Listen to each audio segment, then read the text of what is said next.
Olá, muito bem-vindo ao Teatro UOL, mais um encontro da comunidade, coisa boa, né? Eu estou sabendo que a gente tem visitas ilustres aqui hoje, né? Até visitas importadas, né? De Sergipe. Deve ter mais gente por aí, tem mais gente acompanhando a gente pela internet, todos são muito bem-vindos, todos fazem parte da comunidade, todos devem ser abraçados por ela. E aqui na comunidade existem basicamente dois tipos de pessoas, as felizes, que acompanham as redes sociais da comunidade, sabem o que está acontecendo, que a comunidade não se resume a esse espaço, nesse momento do sábado aqui. Está acontecendo uma série de outras coisas, né? Muitos pequenos grupos nos quais você pode participar. A gente tem também alguns grupos que já não podem mais ser chamados de pequenos. A gente tem atividades acontecendo fora do espaço. Por exemplo, a gente tem o Ministério das Famílias, que está retornando agora. 2025, nós temos lives, por enquanto são mensais, às sextas-feiras no Instagram da comunidade. Não deixe de acompanhar. O Ministério das Famílias tem trazido uns conteúdos excelentes.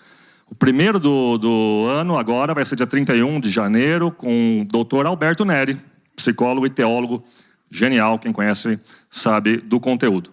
Ok? Então acompanhe, siga as redes sociais da comunidade e participe dela em tudo que você pode participar, tudo que existe e tudo que você vai criar para que exista também. Fique à vontade, fique incentivado. Você também está incentivado a colaborar, né? Colaborar com a comunidade, com seus recursos financeiros. Qualquer contribuição sua abençoa demais esse ministério, abençoa demais a comunidade para que ela continue crescendo, para que ela continue existindo e para que ela faça aquilo que Deus sonhou que ela fizesse. Você pode usar a chave pix@umlugarcomunidade.com.br. Não vai ser taxado, tá? Não vai ter taxação do além, tá? Não tem fake news. Você usa esse mecanismo para fazer a sua doação, né? Os seus dízimos, suas ofertas são sempre muito bem-vindas. Não esqueça de pessoas presentes desligarem o seu celular, como eu estou dando bom exemplo para as criancinhas e fazendo agora. Se você está assistindo pela internet, também desliga, senão vai te atrapalhar, vai te distrair. Mas se você estiver assistindo pelo celular, não é indicado que você desligue. Pode manter aí, fica com o celular ligado. Muito bem, nós estamos começando hoje uma série completamente nova, uma série que vai discutir o assunto mais emergencial, que eu acho, para a humanidade. O assunto que faz com que o cristianismo seja diferente das outras religiões. Um assunto que é muito mal compreendido, infelizmente. Graça. Olha que coisa boa. Vários sábados falando sobre graça. Quem conduz a primeira conversa, a primeira palestra sobre isso é o pastor Marcelo Rezende. Muito bem. Estamos prontos para começar? Mas não podemos fazer isso sem agradecer e celebrar a presença daquele que nos chamou para cá. Vamos fazer isso? Vamos orar? Pai querido, louvado seja o teu nome, porque o Senhor nos chamou para esse encontro. O encontro de um dia, de um lugar, de uma palavra, um livro e um povo. Muito obrigado, meu Deus, porque fazemos parte disso. Estamos reunidos no nome de Jesus Cristo, e o Senhor prometeu que onde houvessem 2 ou 3 pessoas reunidas no nome dele, o Senhor estaria junto. Então, não pedimos a sua presença, nós agradecemos. Agradecemos porque o Senhor está aqui. O Senhor se move por esses bancos, o Senhor está atuando no nosso coração, o Senhor está fazendo com que a mensagem seja inteligível. Fica conosco, meu Deus, torne o nosso louvor sincero e, por favor, meu Deus, nos habilite a, sendo abençoados, sair daqui com disposição para abençoar também. É o que suplicamos no nome de Jesus. Amém.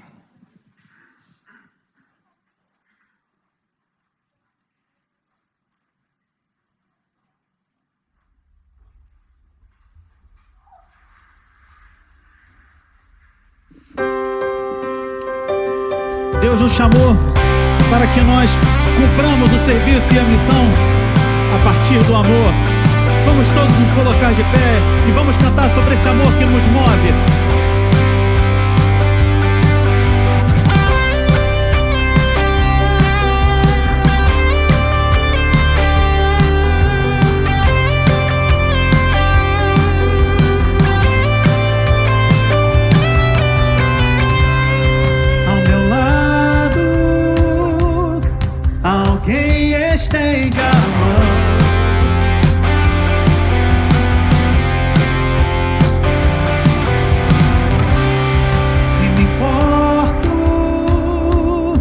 posso ser a solução.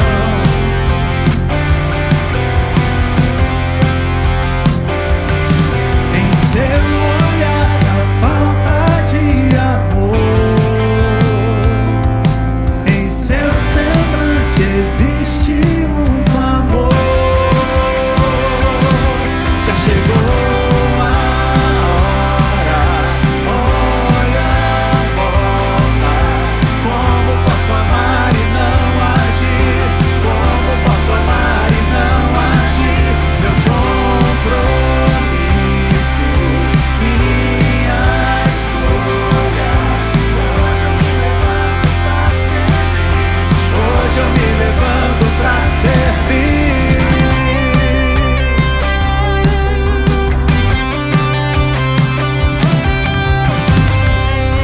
Deus escolhe ser amado em alguém, mas se nós amarmos uns aos outros, Ele habita em nós. Se amarmos, Ele habita em nós.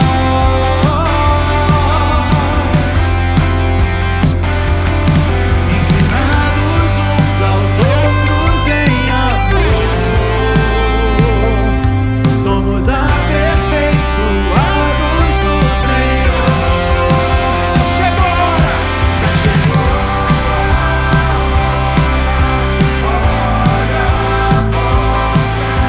como posso amar e não agir? Como posso amar e não agir? Meu compromisso, minha escolha. Hoje eu me levanto pra servir.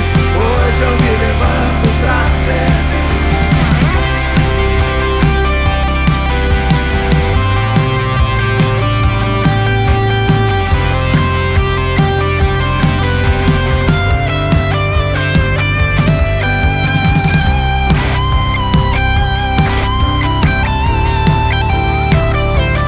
No reino de Deus, somos chamados a lidar com urgência. É amarmos uns aos outros e ao próximo. É a hora.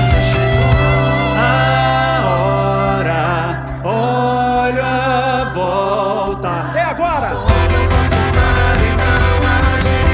Como posso amar e não agir? Meu compromisso, minha escolha. Hoje eu me levanto pra servir. Hoje eu me levanto pra servir.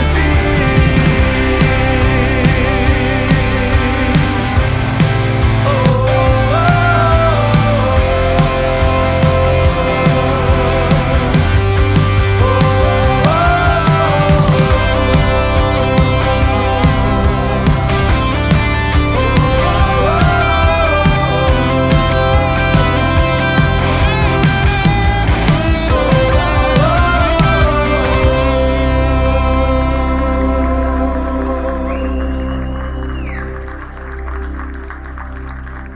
Quem é este que chega até nós, que nos trouxe até aqui, que com a sua doce voz nos guiou e nos trouxe até esse lugar? Quem é esse? Quem é esse que tem a oferecer a nós palavras sábias? Quem é este que nós só somos capazes de reconhecê-lo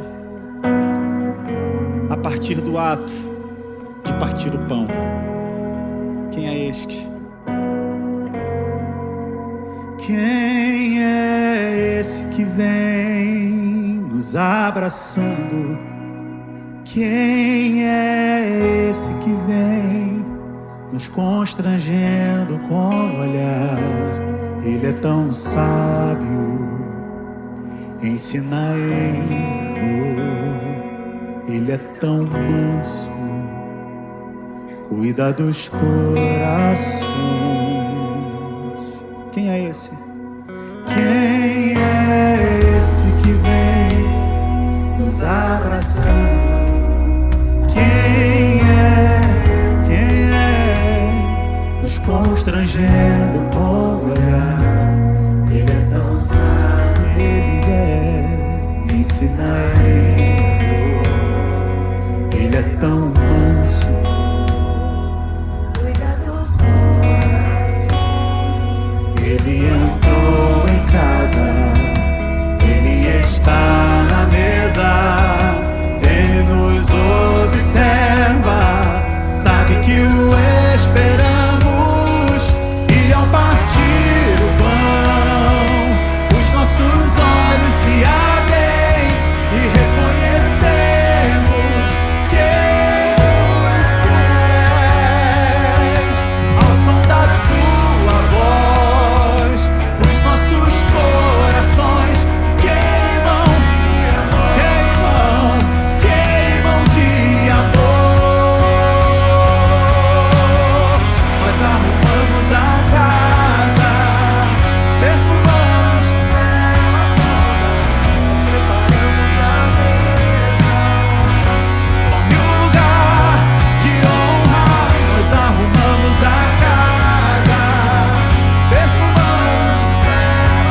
nesse lugar. Ele te vê.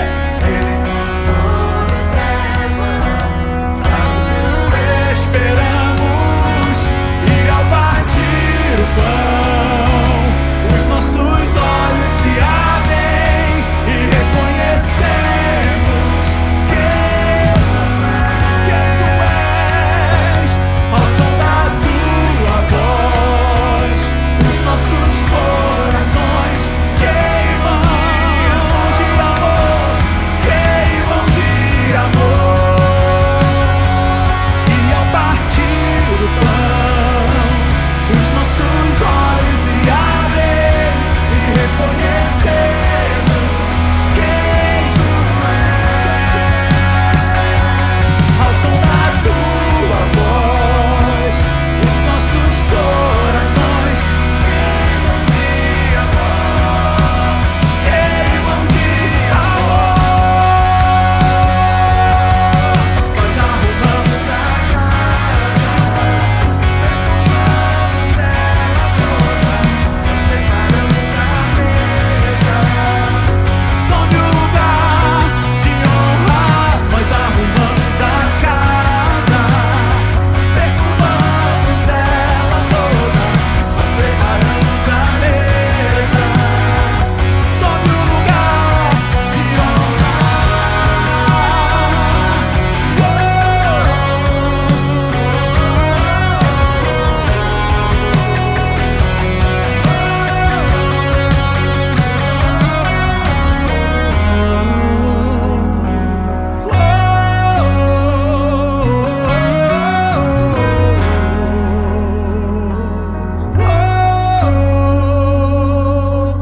E ao partir o pão, os nossos olhos se abrem e reconhecemos quem tu és. Reconhecemos e reconhecemos quem tu és. Reconhecemos quem tu és.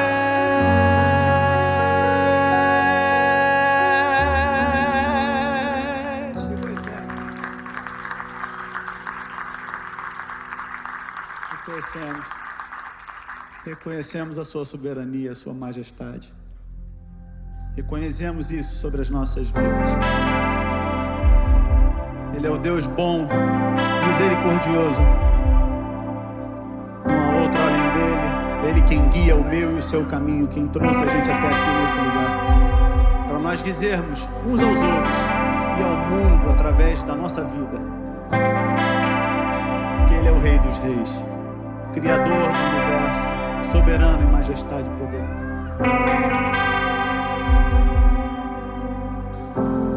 És meu Deus e meu Senhor, não há outro além de ti. Guarda-me, eu sempre confio em ti. És meu ouro, minha herança, meu tesouro de valor. Cobre-me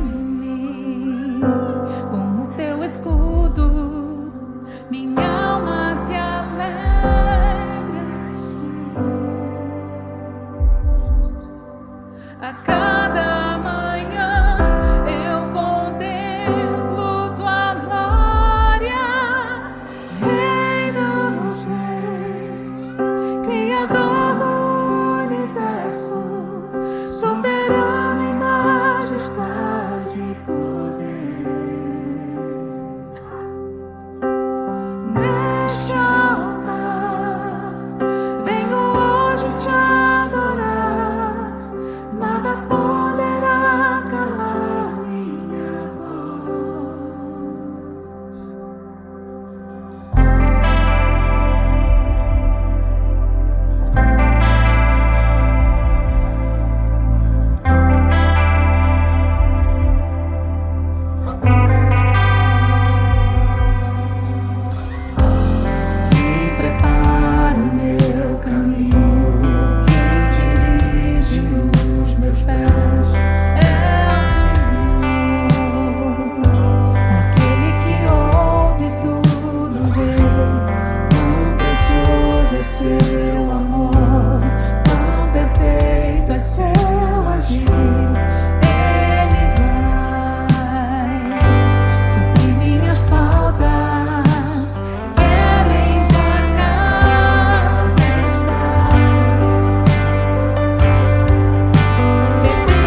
nós louvamos, o Deus que nós cremos, foi o Deus que te trouxe até aqui, é o Deus que se importa. Quando você abre a sua boca, louva o nome dele, de coração aberto, ele está disposto a ouvir a sua voz. A Bíblia diz que ele é o Deus que inclina os ouvidos ao clamor daqueles que têm um coração quebrantado. Eu não sei o que te trouxe aqui, mas eu preciso te dizer que ele quer ouvir você. Além do universo, além do pensamento, ele reina, ele reina. Além do infinito, além, ele reina, ele reina. Desfaz a injustiça, destrói o preconceito. Ele reina, ele reina. A graça que me alcança é a graça que restaura. Ele reina, ele reina. Além do universo, além do pensamento, ele reina, ele reina. Além do infinito, além da humanidade, ele reina, desfaz a injustiça, destrói o preconceito.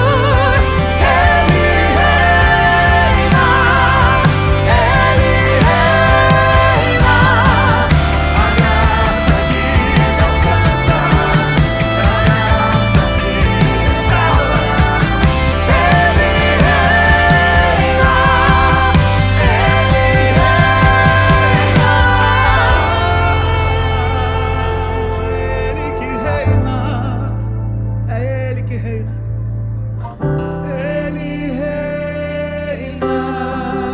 Ele reina, ele reina. A graça que me alcança é a mesma graça que te trouxe. Restaurar. Ele reina, ele reina. A graça que me alcança é a graça que restaura. Ele reina, ele reina.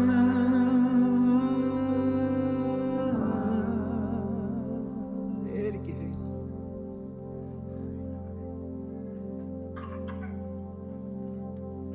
Deus amado, nosso Pai, na Tua presença nós entramos agora em nome de Jesus para agradecer por estarmos aqui reunidos, sentindo Teu Espírito entre nós, com o nosso coração preparado para ouvir a Sua voz na Sua palavra. Fale para cada um de nós hoje, Senhor, e que haja em nós aqui a melhor disposição para ouvir aquilo que o Senhor preparou para o nosso crescimento, para o nosso desenvolvimento. É o que te pedimos em nome de Jesus. Amém. Amém.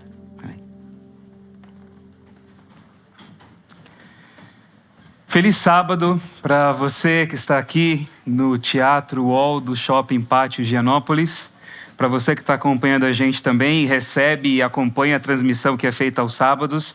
Feliz sábado para você, mas se você está assistindo em outro dia, outro horário, bom dia, boa tarde, boa noite. O importante é que nós estamos todos aqui reunidos em torno da mesa do Senhor como a família dele, para ouvirmos a palavra dele agora nesse instante. Nós estamos começando hoje uma série nova. E uma série que tem como título uma palavra simples, conhecida, mas não tão facilmente compreendida pelas pessoas. O título da série é Graça. E é sobre isso que a gente vai falar. A graça de Deus. E é uma série baseada num livro de dois autores, pai e filho, Richard Hays e Christopher Hays. Richard Hays, especialista em Novo Testamento. Christopher Hays, o filho, especialista em Antigo Testamento. E eles escreveram um livro que tem como título em inglês The Widening of God's Mercy, Sexuality Within the Biblical Story, que na minha tradução aqui para vocês seria assim, mais ou menos, a amplitude da misericórdia de Deus, sexualidade dentro da história bíblica. Richard Hays, ele faleceu esse mês, no dia 3 de janeiro. E Richard Hays, ele é considerado um dos teólogos mais influentes das últimas décadas, principalmente nos estudos de teologia paulina e de evangelhos. E ele foi uma influência muito grande na minha formação teológica também. Eu tive contato com as obras de Richard Hays quando eu fiz mestrado em teologia. E eu estudei a tese doutoral dele, que forneceu para mim a metodologia para a minha pesquisa na época. E ele revolucionou a minha maneira de entender o texto bíblico, porque ele analisa a Bíblia de uma forma poética, de uma forma literária, as estruturas narrativas do texto e muitos dos princípios hermenêuticos dele, de interpretação, eu trouxe para vocês aqui. Quando eu preguei na série Adamá, eu preguei um sermão sobre Romanos 8 e a história da Terra. Está lá, para quem quiser assistir, está lá no YouTube, né? E eu usei muita coisa de Richard Hays aqui junto com vocês, na nossa análise aqui do texto da Bíblia. Então essa série, ela já estava planejada para ser feita desde o ano passado, porque esse livro que ele lançou foi lançado mais ou menos em setembro do ano passado. Já era plano trazer essa série aqui para vocês, com base nesse livro. Mas o fato dele ter morrido agora também faz com que essa série seja uma homenagem nossa para esse teólogo que foi tão importante na compreensão do Novo Testamento. Richard Hays escreveu um livro em 1996 intitulado The Moral Vision of the New Testament, a visão moral do Novo Testamento. Era um livro que falava sobre ética cristã. Então ele fala sobre vários assuntos lá, sobre como o cristão deve se posicionar em relação à violência, em relação a preconceito, em relação a divórcio, novo relacionamento, enfim, várias coisas práticas assim do dia a dia da vida. E esse livro ficou famoso por um capítulo específico, o capítulo, para ser mais preciso aqui, o capítulo 16, que ele fala sobre homossexualidade. E nesse capítulo ele dizia o seguinte, que a igreja deveria receber todas as pessoas, independente da orientação sexual delas. Mas se as pessoas se assumissem abertamente homossexuais e quisessem casar entre si, pessoas do mesmo sexo, casamento entre pessoas do mesmo sexo, isso não seria correto. As pessoas deveriam ser recebidas na igreja, mas aqueles que se declaravam abertamente homossexuais deveriam viver uma vida de celibato. Essa foi a posição dele. O tempo passou, ele reviu a posição dele, ele mudou muita coisa na compreensão dele, e essa nova visão dele foi publicada nesse livro, que é a base aqui da nossa série. Por isso que ele fala sobre sexualidade dentro da história da Bíblia.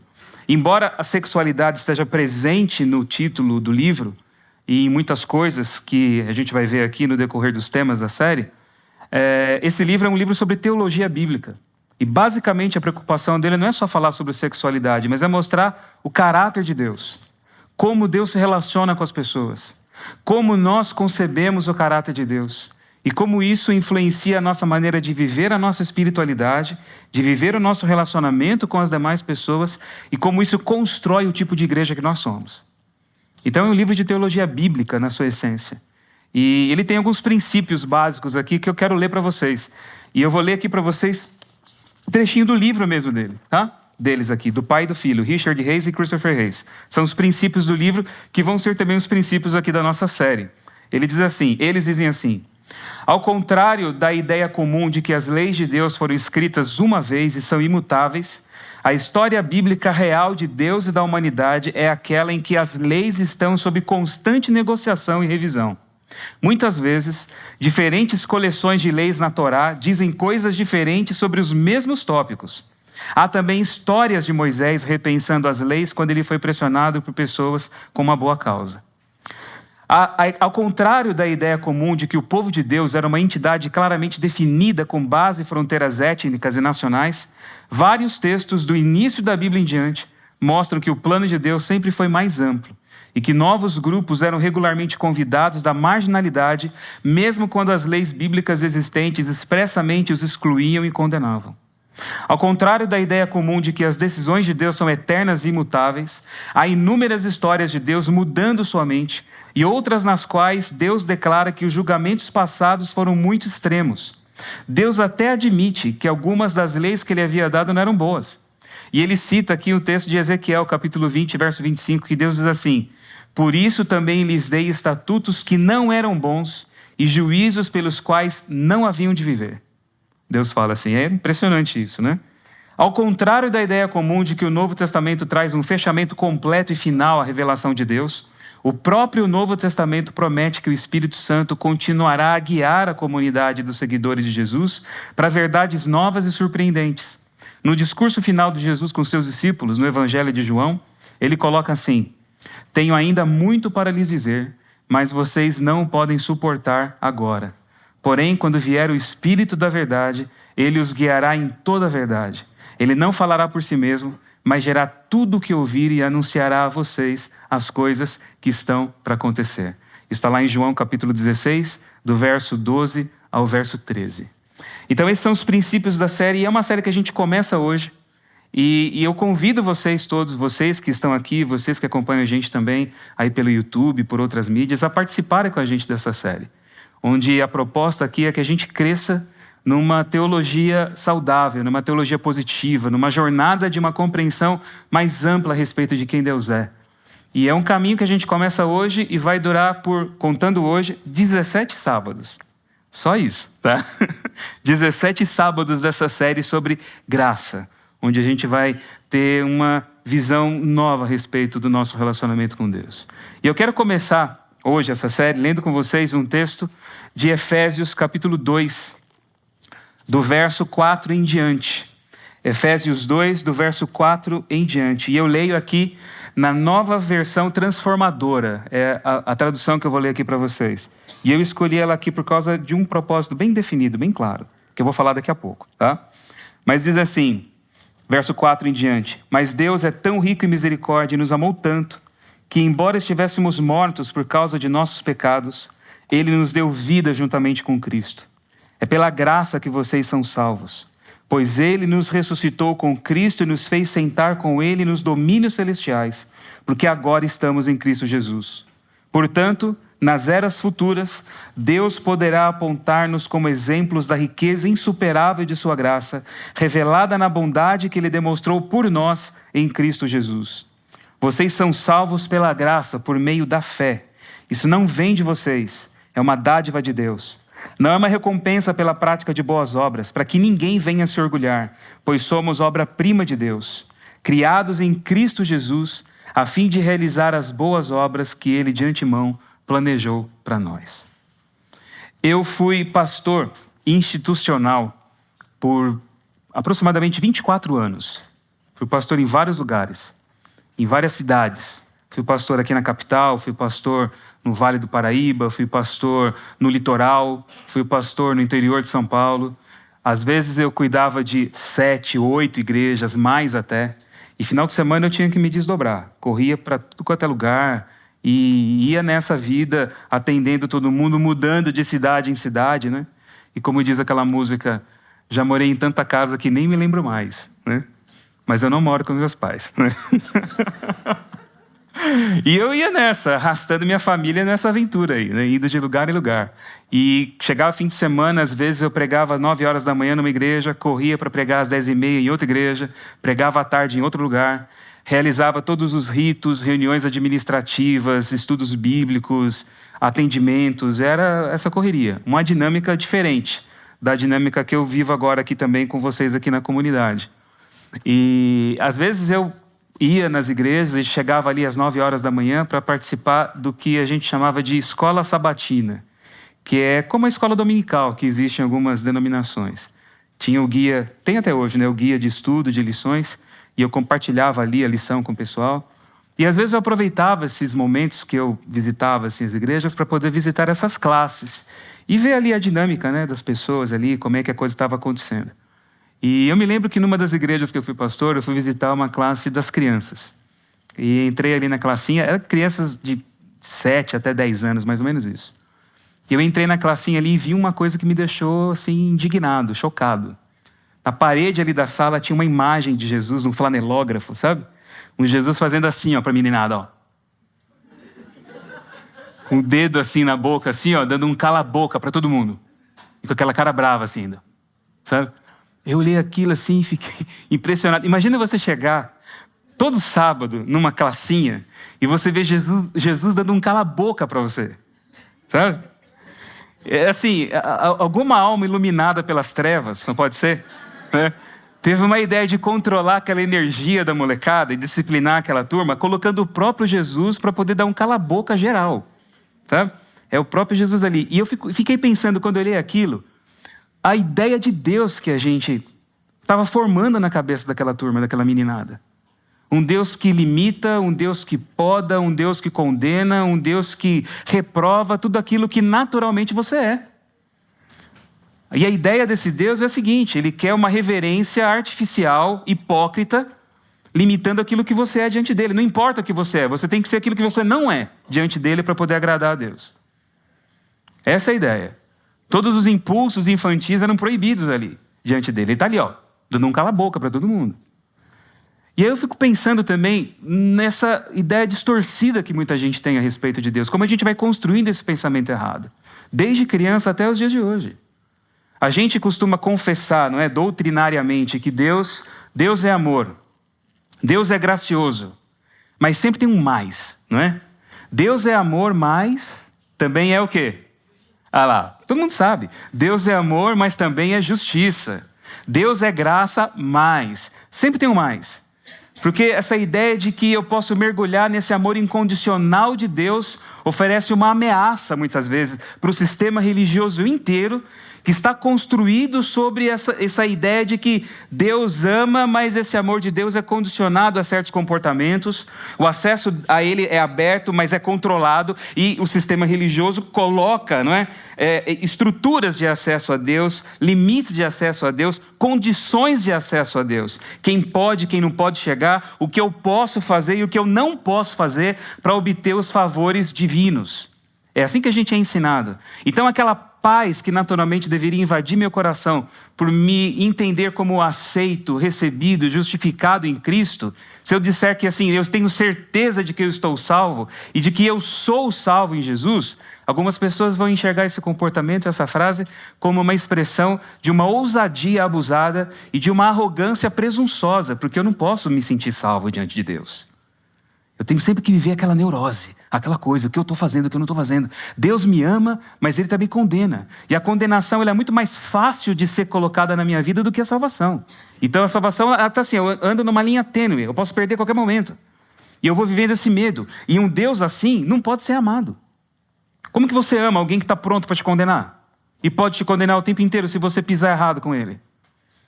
E aí, como eu não posso odiar a Deus, porque se eu odiar a Deus, eu vou para onde? Eu vou para o inferno, óbvio. Então, eu não posso odiar a Deus. Eu tenho que temer a Deus, é um relacionamento de medo.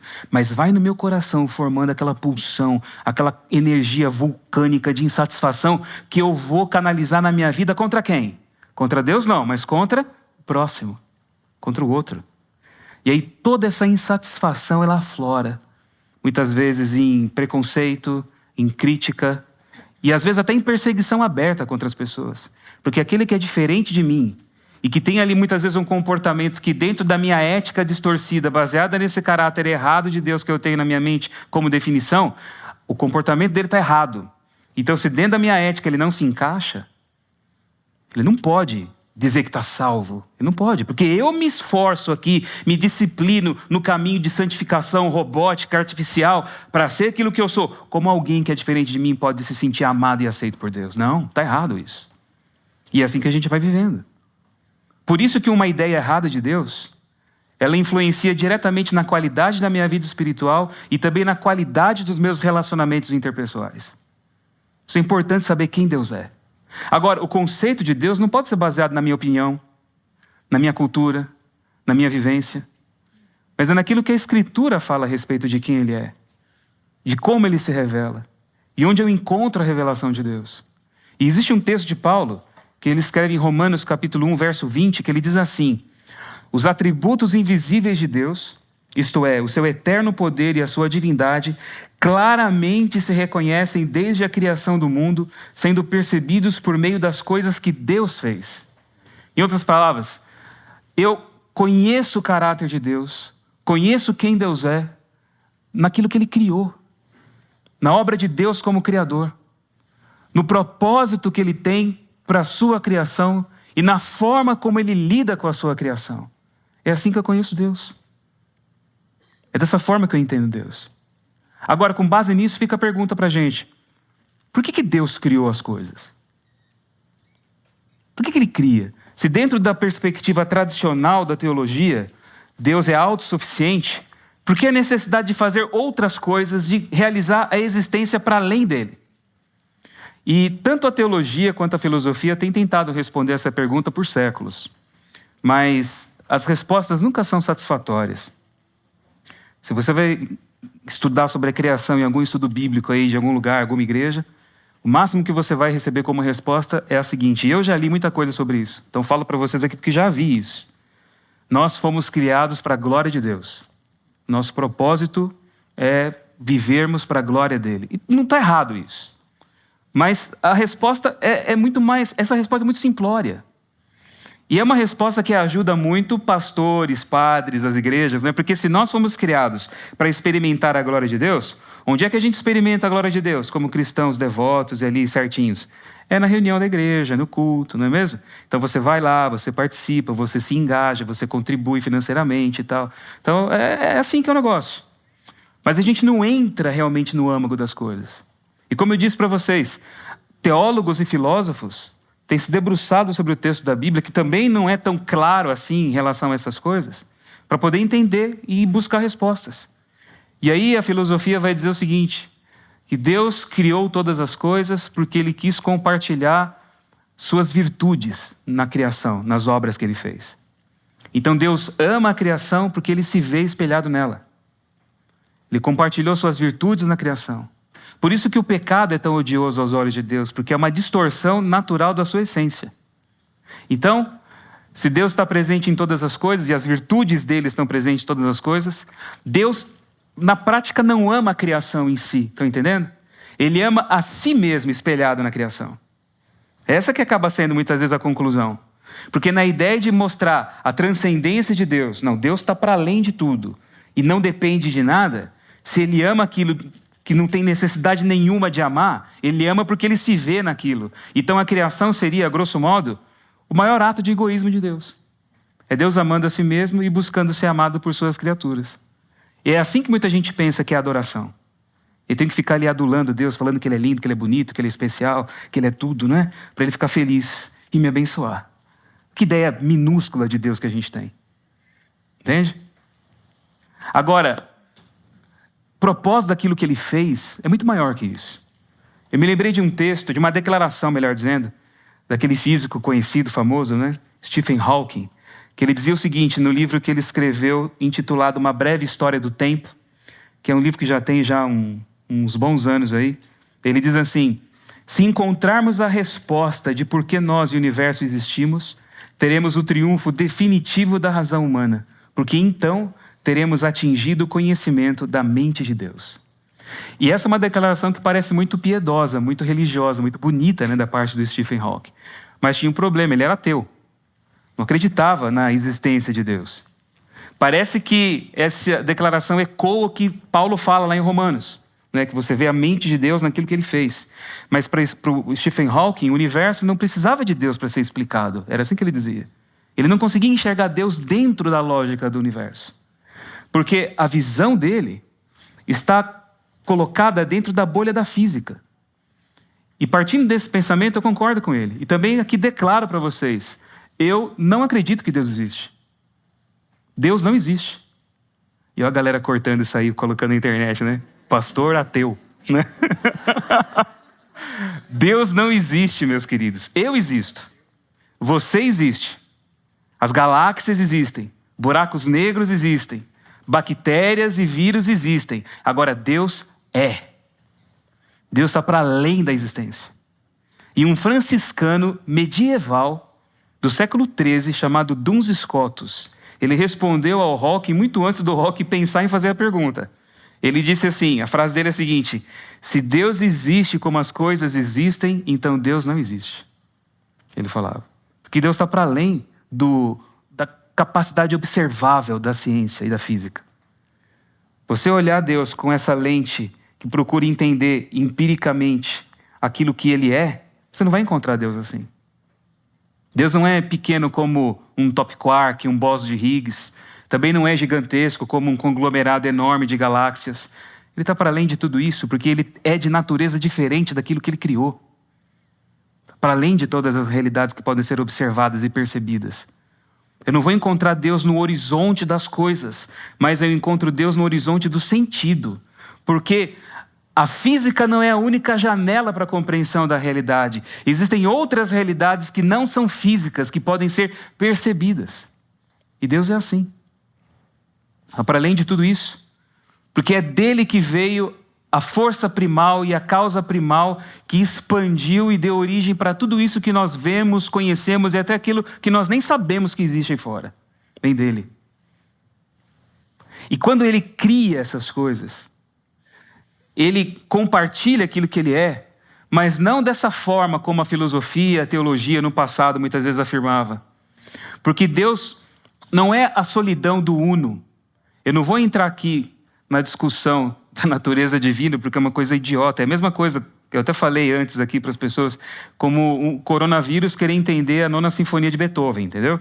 São realidades diferentes, naturezas diferentes. Então, falar de Deus aqui é um negócio assim, absurdo, tá? A gente querer compreender. É um exercício de futilidade humana, tentar dissecar a natureza divina. Mas Pai, Filho e Espírito Santo sempre existiram numa comunhão de amor. E é para essa comunhão de amor que ele chama a criação. Os cristãos do Oriente chamavam isso de pericorese, era o nome que eles davam. Era uma dança dessa união das pessoas divinas em amor entre si e dançando como se fosse uma dança de roda com todas as coisas criadas. Era assim que eles escreviam a ação de Deus. Porque Deus compartilha com aquilo que Ele criou, aquilo que Ele é, a natureza dele. Amor, doação, inter-relação, interconexão, interpenetração. Isso que Deus é a natureza dele.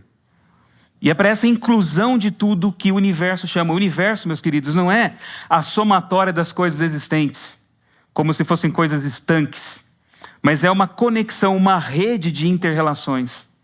E é assim que o universo se apresenta. E é nessa inter-relação de tudo, o universo que é co-criador, que é um organismo vivo, não é uma máquina que funciona. E é um organismo onde toda essa rede de relação está presente, visível, real. É para isso que Deus chama o seu amor e compartilha o seu amor com as coisas que Ele fez. Nesse sentido, sim, Ele está presente em todas as coisas e todas as coisas estão presentes nele. É para compreender a natureza dessa forma que a Bíblia mostra a Deus como ela mostra. Para compreender o caráter dele dessa maneira. E aí eu volto para o texto de Efésios, que eu li para vocês aqui no capítulo 2. Porque lá em Efésios, no capítulo 2, Paulo fala o seguinte: que esse Deus, que é rico nessa misericórdia, por amor que Ele tem por cada um de nós, fez com que nós todos participássemos da história de Jesus. A história de Jesus é a nossa história. Porque assim como Ele morreu, ressuscitou e foi elevado aos céus, nós estávamos mortos. Nós fomos ressuscitados pelo poder dele. E em Cristo, porque nós estamos em Cristo e Cristo está intrinsecamente ligado a nós. Nós estamos agora assentados ao lado da majestade nas alturas, nos domínios celestiais. É o que Paulo fala. E ele fez isso por amor e por bondade. Porque nós estávamos mortos, e mortos como nós estávamos, nós não tínhamos a mínima condição de agirmos e de nos manifestar de alguma maneira positiva para receber essa graça de Deus como favor merecido. Não é assim. Por isso a inutilidade de tentar fazer tudo para poder agradar a Deus, para conquistar através da barganha o favor divino. Porque quem está morto não consegue fazer nada. E Paulo fala, nós estávamos mortos.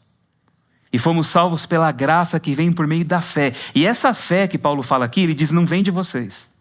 Não é o exercício da minha crença. E a gente pensa a fé assim, né? Como crença, né? Mas Paulo, a palavra que ele usa para fé aqui, pisteos em grego, ela pode ser traduzida por fidelidade também.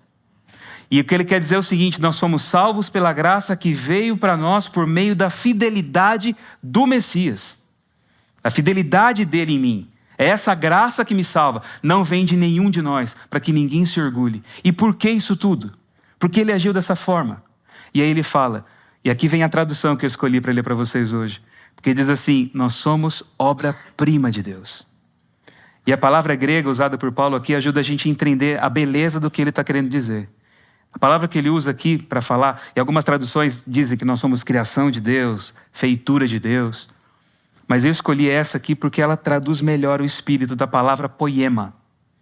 Poema significa uma coisa feita com as mãos, com esmero, obra de arte, escultura, artesanato, confecção, pintura. Obra de um artesão que constrói ali a sua beleza, coloca a si mesmo naquilo que faz. Isso é poema. E da palavra poema em grego, veio que palavra em português pra gente? Palavra poema.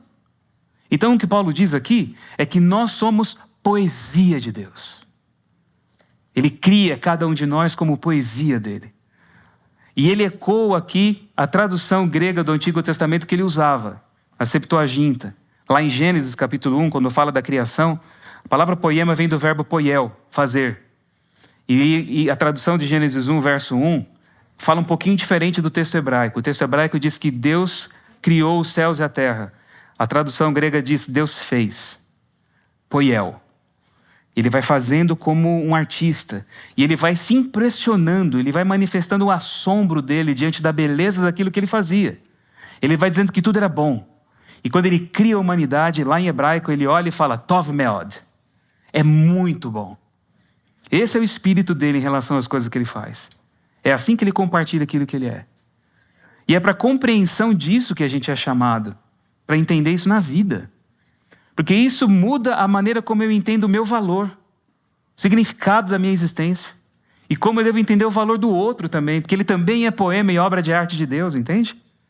E isso é uma caminhada que vai sendo construída à medida que a nossa percepção de quem Deus é vai se ampliando. Vai mudando. Não acontece assim do dia para a noite. A gente vai crescendo nessa compreensão das coisas. Como também a humanidade foi crescendo na sua percepção de quem Deus é. Lá no passado, a visão de Deus, lá no início da civilização humana, era uma visão muito primitiva de um Deus operacional. Estava ali para poder fazer coisa, fazer milagre, abrir mar, fazer um monte de coisa. Mas à medida que a própria humanidade foi crescendo na compreensão do seu valor, do valor da vida humana, do valor de Deus, o Deus operacional foi dando lugar a um Deus relacional, que foi se revelando de uma outra forma muito mais intensa e muito mais profunda, muito mais ampla na pessoa de Jesus de Nazaré. E essa forma de entender Deus e crescer em maturidade na compreensão dele é como a gente se relaciona com os nossos filhos. Deus se relaciona com a humanidade como a gente se relaciona com os nossos filhos. Quando nasce lá, você troca a fralda, você põe talquinho, você vai ensinar a andar, você vai ensinar a falar, não é? À medida que eles vão crescendo, você vai ensinando eles a lidarem com a rotina da vida, até alcançarem a idade adulta e serem totalmente independentes. Você não vai lidar com um cara lá dos seus 30 e tantos anos como se fosse um moleque de 10. Tem gente que faz isso, né? Mas aí também já é outro problema, né? Mas não é assim que as coisas são. E Deus, da mesma forma, com a humanidade, ele foi lidando de uma outra maneira. Por isso, a gente vê na história bíblica, nessa caminhada de Deus junto com a humanidade, muitas vezes Deus mudando de ideia. E é bizarro a gente falar isso, né? Mas na Bíblia você vê Deus mudando de opinião. E muitas vezes ele muda de opinião com o objetivo de ampliar o alcance da sua graça e da sua misericórdia, trazendo o maior número de pessoas e salvando o maior número de pessoas. Ele muda de ideia nesse sentido. A Bíblia fala em Isaías, e tem um verso aqui muito bonito, Isaías, capítulo 43, que Deus diz assim, não fiquem lembrando das coisas passadas, nem pensem nas coisas antigas, eis que faço uma coisa nova. Agora mesmo ela está saindo à luz. Será que vocês não percebem? Deus faz coisas novas. E Ele vai mudando a maneira de se relacionar com a gente muitas vezes, na intenção de fazer o novo acontecer, para alcançar o maior número de pessoas. E eu acredito, meus irmãos, meus queridos, meus amigos, do fundo do meu coração, que nós estamos vendo um mover novo de Deus acontecendo nos nossos dias. E essa comunidade existe como resultado dessa ação nova de Deus. E ela foi colocada aqui para poder alcançar o maior número possível de pessoas, independente da sua cultura, independente da sua cor, independente da sua orientação sexual, abrindo os braços para receber, porque aqui você é o que você é diante de Deus. E não tem cala-boca aqui para você não, tá? E nós somos chamados aqui para sermos a nossa melhor versão, o melhor de nós mesmos em Cristo Jesus. Esse é o nosso propósito. E para terminar aqui, porque o tempo já foi, né? Eu quero só ler uma história e terminar aqui refletindo essa história, mostrando como Deus se relaciona com a gente, como Ele muda muitas vezes para poder fazer o bem na nossa vida. E essa história está no Evangelho de Marcos, no capítulo 7, do versículo 24 em diante, que diz assim: Então Jesus deixou a Galiléia e se dirigiu para o norte, para a região de Tiro. Não queria que ninguém soubesse onde ele estava hospedado, mas não foi possível manter segredo. De imediato, uma mulher que tinha ouvido falar dele veio e caiu a seus pés. A filha dela estava possuída por um espírito impuro, e ela implorou que ele expulsasse o demônio que estava na menina. Sendo ela grega, nascida na região da Fenícia, na Síria, Jesus lhe disse: Primeiro deve-se alimentar os filhos. Não é certo tirar comida das crianças e jogá-la aos cachorros. Senhor, é verdade, disse a mulher. No entanto, até os cachorros debaixo da mesa comem as migalhas dos pratos dos filhos.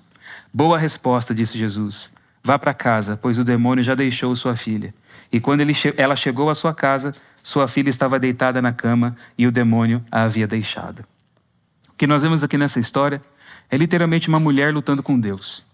Essa mulher era pagã, ela não conhecia Deus da forma tradicional da teologia da época, não frequentava a sinagoga, mas ela sabia que nesse rapaz aqui de seus 30 e poucos anos, Deus estava presente e ela havia visto Deus nele como nunca havia visto em lugar nenhum. E ela vai em busca dele para conseguir a libertação para sua filha que estava sendo oprimida pelo demônio. Quando a gente lê essa história de Marcos 7, combinada com Mateus 15, quando ali você tem ali outros detalhes que Mateus coloca, a gente entende o que aconteceu. Jesus foi para a região de Tiro e Sidom porque ele queria descansar. Queria ficar tranquilo, em paz. Queria ficar incógnito. Não queria que ninguém soubesse que ele estava lá. Mas ele não conseguiu. Porque essa mulher achou ele. E ela ia pelo caminho, atrás dele. Filho de Davi, tem misericórdia de mim. Filho de Davi, tem misericórdia de mim. Filho de Davi, tem misericórdia de mim. E Jesus fugindo. Vira a rua, sai a rua, tal, entra numa casa, entra ali quietinho. E aí ele faz para os discípulos, ó. Aí sim tem um Jesus, né? Quietinho aqui, ó. E a mulher acha a casa e do lado de fora, filho de Davi, tem misericórdia de mim. Filho de Davi, tem misericórdia de mim. Até que os discípulos não aguentam mais. Fala assim, Senhor, atende essa mulher, porque resolvendo o problema dela, o Senhor resolve o nosso. Entende? Não dá mais para aguentar, essa mulher é chata demais, atende essa criatura, Senhor. E aí Jesus recebe ela. E ela vai na presença de Jesus, ela se prostra, ela se quebranta, porque ela sabe diante de quem ela está. Sabe quem ele é. E ela diz, Senhor, minha filha está terrivelmente demoniada. E Jesus diz para ela assim, eu não vou tirar pão de filho para dar para cachorro. Eu fui enviado para trabalhar com as ovelhas de Israel. Esse negócio de gentil, de estrangeiro, não é agora. Não vou tirar pão dos filhos para dar para cachorro. E muitas vezes a gente lê essas histórias, né? E aí, como conciliar esse comportamento com a visão tradicional de Deus que a gente tem, né? Aí Deus ele passa a ser um grande ator. Ele está sempre encenando alguma coisa para fazer um teste com as pessoas. Sempre assim que é a resposta que a gente dá para essas coisas, né? A gente nunca pensa num comportamento natural de Jesus falando isso. Mas ele fala, não vou tirar pão de filho e dar para cachorro, não. Aí ela fala, sim, Senhor. E essa mulher tem coragem, ela responde para Jesus. Ela fala assim, mas os cachorrinhos lambem as migalhas que caem da mesa dos seus donos. E aí quando ela fala isso, ela literalmente quebra Jesus. Ele fica, ó mulher, grande a tua fé. Ele fala, vai, boa resposta que você deu. E aí ele não consegue falar mais nada depois disso. Ele fala, vai, seja feito conforme a tua vontade, não a minha, a tua vontade. Seja feito conforme a tua vontade, o demônio já saiu da tua filha. E o que a gente vê aqui é maravilhoso, meus queridos, porque Jesus ele tinha um plano. Ele diz assim, a minha missão tem fronteira, tem definição, o meu negócio é com o judeu, com Israel, não é agora.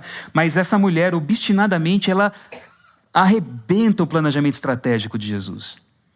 Ela revoluciona a agenda dele. Ela faz ele mudar os planos dele para poder atender ela na necessidade dela. E isso aqui é maravilhoso, meus queridos, porque tem muita gente precisando aprender a lidar com Deus dessa forma. E a entender que Deus está disposto a mudar planos dele para poder alcançar a tua vida, para poder entrar na tua casa hoje. Não existe nenhum mal, nenhum karma determinado que não possa ser mudado na minha vida em nome de Jesus. Entenda isso. E o que fica pra gente aqui, pra gente finalizar? Tem muita gente precisando aprender a se relacionar com Deus. Entender o caráter dele, quem ele é. Na teologia tradicional, a gente define Deus como onipotente, onisciente, onipresente, imutável, constantemente distante ali, como um Deus grego. Mas na Bíblia, embora muitas dessas palavras nem apareçam no texto da Bíblia, você não vai encontrar muitas delas lá. Na Bíblia, Deus é mostrado de uma forma diferente. Ele gosta de ser vencido pela persistência fiel dos seus filhos. Ele é impressionado pela sabedoria de um coração que ama alguém, que intercede pela pessoa amada. Ele gosta de mudar os planos dele quando nós oferecemos para ele uma oportunidade dele se derramar em graça, em bondade, em misericórdia e fazer do bem para todas as pessoas. Talvez hoje você precise aprender a se relacionar com Deus dessa maneira. A lutar com Deus. E a entender que você é amado por Deus. Você é amada por Deus. Você é poesia dele, você é obra de arte dele.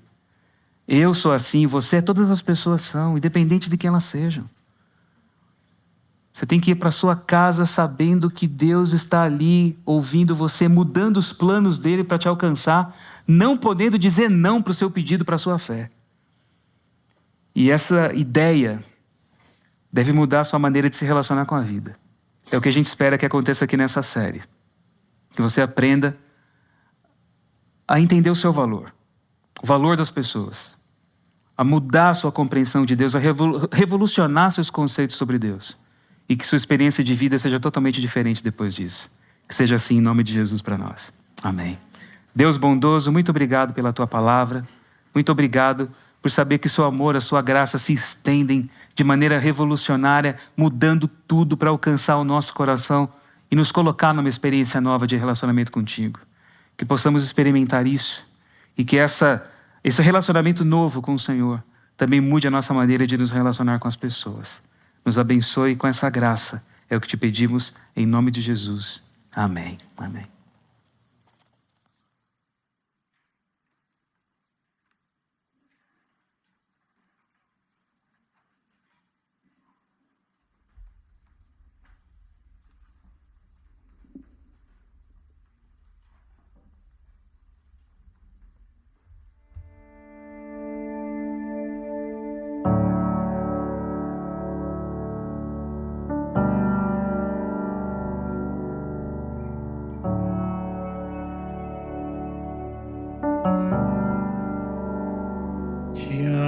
Deus,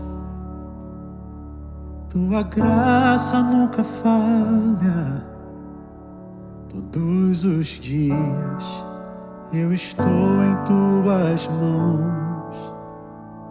Desde quando me levanto até eu me deitar, eu cantarei da bondade de Deus. És fiel em todo tempo. Em todo tempo tu és tão bom. Em todo fôlego que tenho, eu cantarei da bondade de Deus. Tua doce voz que me guia em meio ao fogo, na escuridão. Tua presença me conforta. Eu sei que és meu Pai, que amigo és. Eu vivo na bondade de Deus.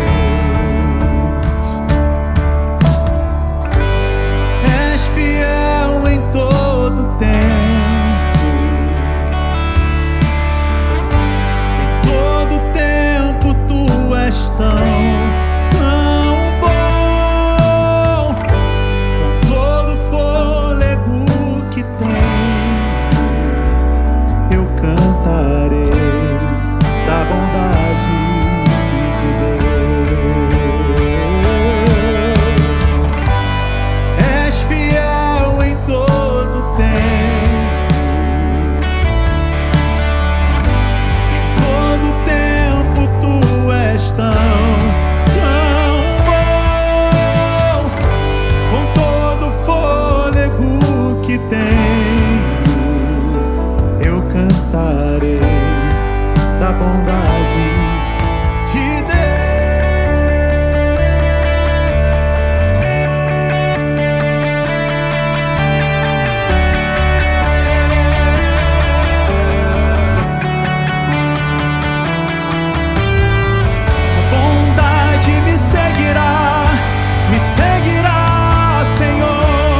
tempo.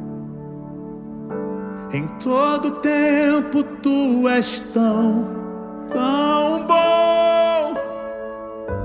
Com todo fôlego que tenho, eu cantarei a bondade de Deus. Se você crê nisso, põe-se de pé e vamos cantar juntos. És fiel em todo tempo. Em todo tempo tu és tão bom. Todo fôlego que tenho, eu cantarei a bondade de Deus. Eu cantarei a bondade de Deus. Eu cantarei a bondade de Deus. Cantarei a bondade de Deus.